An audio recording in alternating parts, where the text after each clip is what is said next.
விஜய் சரவணன் அவர்கள் தலைமையிலே நடைபெற்றுக் கொண்டிருக்கக்கூடிய இந்த கண்டன ஆர்ப்பாட்டத்திற்கு களம் காண வந்துள்ள தமிழக வெற்றி கழகத்தின் தோழர்கள் அனைவரையும் வரவேற்றவனாக உரையை துவங்குகின்றேன்.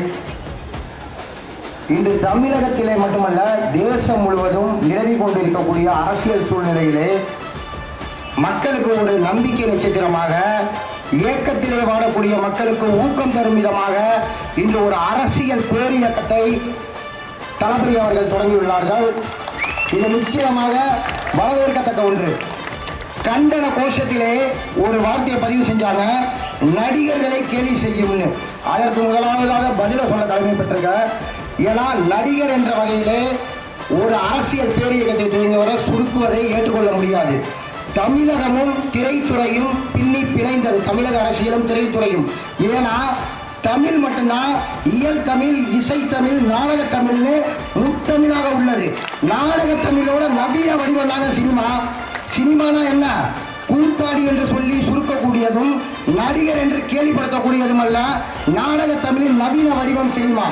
ராஜராஜ சோழனின் வரலாறாக இருக்கட்டும், இல்ல வீரபாண்டிய கட்டபொம்மனுடைய வரலாறாக இருக்கட்டும், நல்லது கெட்டது எல்லாத்தையும் நாடக தமிழ் என்ற சினிமாவின் வாயிலாக தான் மக்கள் தெரிஞ்சுக்கிட்டாங்க. அதோட நவீன வடிவம் தான் சினிமா. இன்று ரசிகர்கள்லாம் ஓட்டு போட மாட்டாங்கன்னு சொல்லி மக்கள் நீதி மைய தலைவர் கமல் சொல்லதா ஒரு அறிக்கையில படித்தேன். அவருக்கு வேணா அது பொருந்தும். கோவை பாரதி சீனிவாசன்கிட்ட மயிரிலையில தோல்வியை தழுவினாரு. ஆனா தளபதி அவர்களுக்கு அது பொருந்து என்பதில் அனுபவம் நம்பிக்கை இல்லை. அதாவது நல்லா புரிஞ்சுக்கோங்க, 2026 தமிழக முதல்வர் என்று இந்த சூழலை நிகழ்த்துறாங்க. ஆனா ஒரு விஷயத்தை சொல்லிக்கிறார், என்று முதல் மாநில மாநாடை அறிவித்தாரோ அன்றே அவர் மக்களின் மனதிலே முதல்வராக நிலை பெற்று விட்டார். இன்னும் மிச்சமீறி நீங்க ஆள்காட்டி வரல, அரசியல் சட்ட ரீதியாக தேர்வு செய்து பதவியேற்பு மட்டும்தாங்க மீதா இருக்கு. மக்கள் மனதில் அவர் முதல்வராக பதவியேற்றுட்டாரு. வேண்டுமென்றால் ஒன்னே ஒன்று சொல்றேன், இது வேடிக்கையா எடுத்துக்கிட்டாலும் சரி, நீங்க வேணும்னா ஓட்டு போடக்கூடிய வயதை 16 மாத்தி பாருங்க. 234 தொகுதியிலையும் டெபாசிட் போயிடும், டெபாசிட்டே போயிடும் எதிர்த்து நிற்கக்கூடிய கட்சிகளுக்கு. இன்று என்னுடைய பையன் மட்டுமல்ல, என்னுடைய தோழர்கள் மட்டுமல்ல, வயது வித்தியாசம் பாராமல் புரட்சி தலைவருக்கு பிறகு அதையும் மிஞ்சி வயது வித்தியாசத்துக்கு துறைகளுக்கு அப்பாற்பட்டு ஏற்றுக்கொள்ளக்கூடிய ஒரு தலைவரை சினிமா என்று சுருக்குவதை ஏற்றுக்கொள்ள முடியாது. அது மட்டுமல்ல, அவருடைய கட்சியோட கட்டமைப்பு இந்தியாவுக்கு, ஒன்றியத்துக்கே ஒரு எடுத்துக்காட்டாக சமூக நீதியின் அடிப்படையில் நிர்வாகத்தை கட்டமைச்சிருக்காங்க. ஜாதி அடிப்படையில் என்று விமர்சனம் வந்த போது விமர்சனத்தை தூக்கி குப்பையில போட்டுட்டு நாங்க சமூக நீதியை பின்பற்றுவோம் என்று அறிவிச்சிருக்காங்க. குறிப்பா சிறுபான்மை மக்களுக்கு என்று தனித்துறை கிடையாது, நீங்களும் பொது அரசியலில் பங்கு பெறுங்கன்னு சொல்லி அனைவருக்குமான துறைகளை உருவாக்கி ஒரு சமூக நீதி கட்டமைப்பை கொண்ட ஒரே அரசியல் பேரியக்கமாக இன்னைக்கு தமிழக வெற்றி கழகம் இருக்கு. இதுல யாரும் மறுக்க முடியாது. இன்னும் சொல்ல போனா இதுல மிக முக்கியமான ஒரு விஷயத்துக்கு நான் பதிவு பண்ணணும். விடுதலை சிறுத்தைகள் கட்சியை சேர்ந்த அண்ணன் வன்னியரசு அவர்கள் ஒரு கருத்தை பதிவு பண்ணியிருக்காங்க. ஒய்பிரிவு பாதுகாப்பு தமிழக வெற்றி கழகத்தோட தலைவர் தளபதிக்கு வழங்கப்பட்ட சம்பந்தமா, ஒய்பிரிவு பாதுகாப்பு என்பது மத்திய உள்துறை அவர்களுக்கு கிடைக்கக்கூடிய தரவுகளின் அடிப்படையிலே வழங்கக்கூடிய ஒரு பாதுகாப்பு.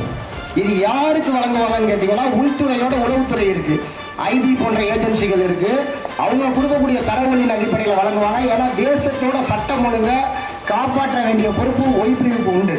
இன்று தமிழக வெற்றி கழகத்தின் தலைவர் தளபதி எங்கே போனாலும் மக்கள் திரள் அபரிமிதமா இருக்கு.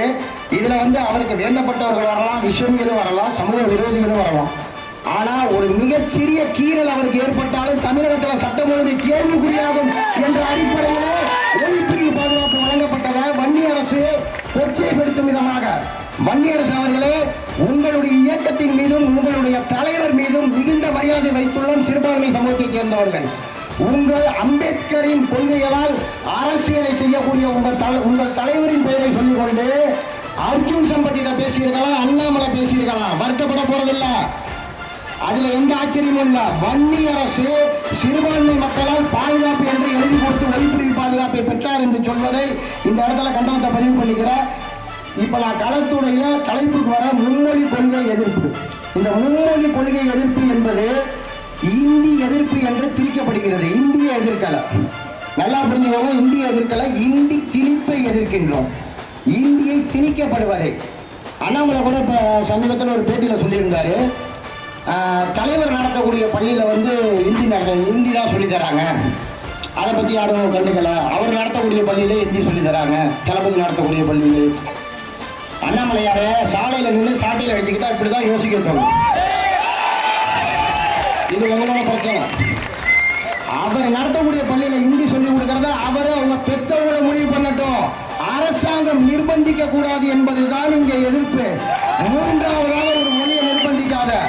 ஏல் முருகன் சொல்றாரு, கும்முடி பூண்டியை தாண்டலாம் தமிழ் இருக்காதான். ஏங்க இவருக்கு உலகம் தெரியுமா? இல்ல நேற்று தான் பிறந்து வந்தாரா? இந்திய பெருங்கடலை தாண்டி இலங்கை சென்றாலும் தமிழ் உண்டு, வங்காள விரிகுடாவை தாண்டி சிங்கப்பூர் சென்றாலும் அங்கே ஆட்சி மொழி. மலேசியாவின் நாணயத்தில் தமிழ் உள்ளது. உலகம் முழுவதும் 200க்கும் அதிகமான நாடுகளில் பேசப்படக்கூடிய மொழி தமிழ் மொழி. இன்னைக்கு எங்க இருக்கு? இந்திய நாங்க தாழ்த்தல, தமிழோட ஒப்பீடு செய்யாத இந்தியா செம்மொழியான தமிழை, உலகின் முதலிடம் என்று வர்ணிக்கப்பட்ட தமிழினத்தை இந்தியோட ஒப்பீடு செய்யறதை ஏற்றுக்க முடியாது. நாங்க கும்முடி பூண்டு தாண்டி திட்டுனா கூட தெரியாதான். திட்டு வாங்குறது யாருன்னு இந்தியாவுக்கே தெரியும். கும்முடி பூண்டி இல்ல, இந்த தஞ்சையில வந்து கூட திட்டு வாங்குறது யாருன்னு இந்தியாவுக்கே தெரியும். ஆனா கும்முடிய பூண்டியை தாண்டி போயிடாதீங்க, திட்டு விழுங்குறாரு.